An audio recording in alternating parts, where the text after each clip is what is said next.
A gente volta falando da decisão do ministro Alexandre de Moraes, do STF. Ele disse não ao pedido da defesa do ex-deputado Eduardo Bolsonaro para adiar o julgamento do caso dele lá no Supremo. O Eduardo é réu num processo por coação no curso do processo, por causa da atuação dele lá nos Estados Unidos durante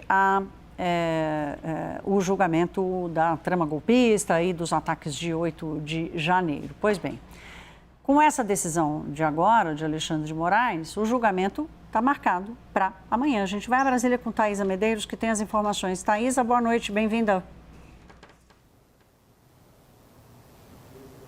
Ótima noite, Thaís, a você e a todos. Julgamento mantido, então, para amanhã, dia 16, na primeira turma do Supremo Tribunal Federal. Na sexta-feira passada, a Defensoria Pública da União, que atua na defesa do ex-parlamentar Eduardo Bolsonaro, pediu que fosse adiado esse julgamento e também que um ministro de outra turma fosse convocado para compor o quórum, já que a primeira turma está desfalcada desde que Luiz Fux deixou o colegiado. Os dois pedidos foram negados pelo ministro Alexandre de Moraes. Ele alegou que, no caso do ministro faltante, o caso de empate que é possível com 4 ministros acaba sendo mais positivo, a decisão mais positiva para o réu. Então, isso não prejudicaria o julgamento de Eduardo Bolsonaro. E também negou o pedido para o adiamento, portanto, está mantido para amanhã o início desse julgamento do ex-parlamentar. Ele que se manifestou nas redes sociais hoje mais cedo, usou a plataforma X, o antigo Twitter, para alertar, na verdade, dizer que os Estados Unidos deveriam voltar a taxar, a sancionar o Brasil. E aí ele pede, então, nesse sentido, que Donald Trump e o secretário de Estado, Marco Rubio, se manifestem a respeito disso. A gente pode colocar na tela, então, essa manifestação de Eduardo Bolsonaro. Ele disse que o STF está se preparando para condená-lo em retaliação contra o presidente Donald Trump, e abro aspas, a reinstauração de sanções contra o violador de direitos humanos Alexandre de Moraes é tanto necessária quanto urgente. Não sei quem aconselhou a suspensão dessas sanções, mas fazê-lo foi, no mínimo, um erro grave. Agora eles se sentem confortáveis para fazer coisas como as mostradas, foi o que escreveu Eduardo nas redes sociais, portanto, pedindo que os Estados Unidos voltem a praticar sanções contra o ministro Alexandre de Moraes. Thaís. Obrigada, Thaisa. Boa noite para você. Matheus Teixeira já em tela aqui comigo. Matheus, qual a expectativa para esse julgamento amanhã? Thaís, o cenário de bastidores para Eduardo Bolsonaro é desfavorável.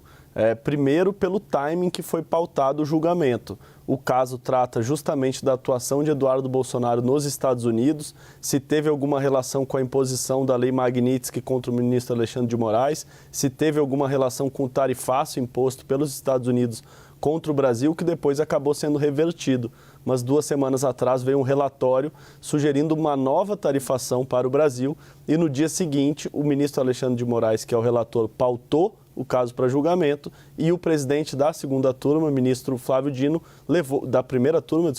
marcou a data do julgamento. Portanto, a ideia dos ministros nos bastidores é usar esse caso justamente para dar recados e para emanar de novo o discurso da soberania nacional, que Eduardo Bolsonaro teria agido nos Estados Unidos para prejudicar o Brasil, não para prejudicar o Supremo ou para prejudicar o ministro Alexandre de Moraes especificamente, mas para prejudicar todo o Brasil, porque, como a gente sabe, a imposição de tarifas acaba afetando a indústria nacional, acaba afetando a economia do país e que, portanto, Eduardo Bolsonaro, segundo a Procuradoria apresentou na denúncia, que foi aceita pelo Supremo Tribunal Federal já com alguns recados, e agora isso deve ser reafirmado nesta terça-feira perante a segunda turma. A Defensoria Pública da União, que representa Eduardo Bolsonaro nesse processo, ainda tentou o adiamento do julgamento sob a alegação de que a composição da turma está incompleta, mas não conseguiu. Já sofreu o primeiro revés antes mesmo do julgamento começar, Thaís. Obrigada, Matheus. Olha, exatamente sobre essa coisa diferente, né? O Eduardo Bolsonaro não tem um advogado que está tratando do caso dele. É a Defensoria Pública, que todo cidadão brasileiro tem direito. Será que tem recado político nisso? O Pedro Venceslau, Juliana Lopes já aqui comigo. Tem, Pedro, recado?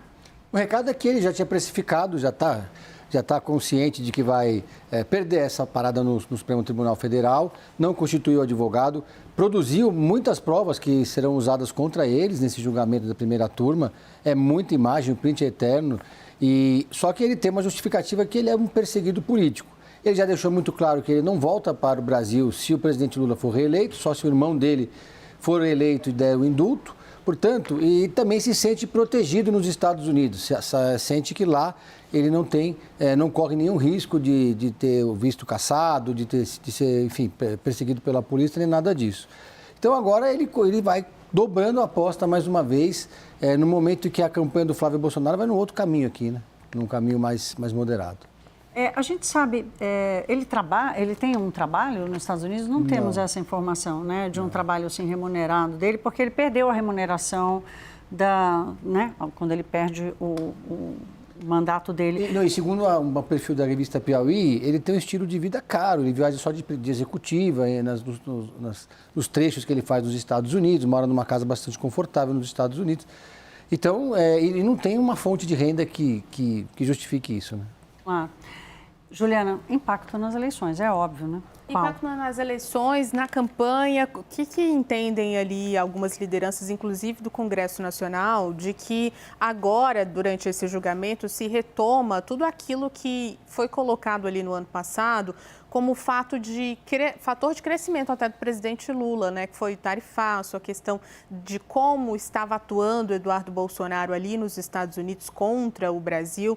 Então, a gente vai ver muito, né, durante esse julgamento, durante a decisão ali que foi administrada pela primeira turma, a retomada da atuação de Eduardo Bolsonaro, que foi vista de maneira muito ruim pelos próprios brasileiros. Na pesquisa Nexus hoje, inclusive, tem um recorte sobre o que os brasileiros acham do governo de Donald Trump, da atuação de Donald Trump, e tem ali uma margem chegando a quase 50% que acha que é uma atuação ruim ou que vê a imagem do presidente americano como ruim.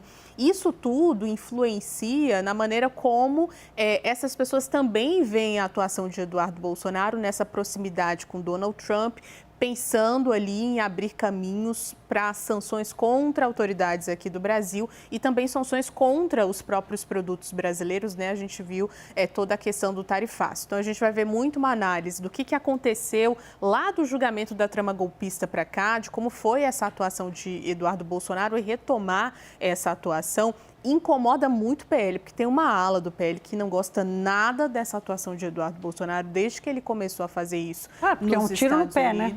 Foi visto como um tiro no pé e um fator de afastamento, inclusive, de alguns setores com o PL, né, de alguns setores da economia brasileira. Então, retomar esse debate, esse assunto, é ruim para a campanha de Flávio Bolsonaro. Essa é uma avaliação que vem do próprio PL e do mundo político, que vai observar bastante como é que vai ser isso.